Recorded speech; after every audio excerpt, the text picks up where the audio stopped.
দাদা আমার বোনের ড্রেসটা দিয়ে দাও। হ্যাঁ 1 মিনিট দাঁড়াও, এক্ষুনি দিচ্ছি। এই নাও। এটা আমাকে দাও, আমার স্কুলে আজ প্রোগ্রাম আছে, এই ড্রেসটা আমি পরে যাবো।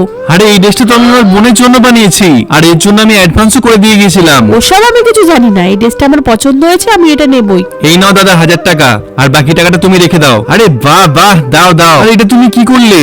ওর কাছ থেকে টাকা নিলে কেন? যে বেশি টাকা দেবে তাকে আমি ড্রেস দেবো, পারলে তুই একটা এরকম ড্রেস বানিয়ে নে না। হ্যাঁ আমি সেটাই করব। চল তো বোন, বোনের জন্য আজকে আমি এমন একটা ড্রেস বানাবো যেটা দেখে সবার চোখ ছানা বড়া হয়ে যাবে। বন্ধুরা যতক্ষণ আমি এই ড্রেসটা বানাচ্ছি ততক্ষণ তোমরা গরিব মানুষকে ভালোবেসে থাকলে লাইক সাবস্ক্রাইব করে দাও, আর যদি লাইক না করো তাহলে বুঝবো তুমি গরিব মানুষদের ভালোবাসো না, আর ভালোবেসে থাকলে কমেন্টে হার্ট দিয়ে যাও। এই তো ড্রেসটা হয়ে গেছে।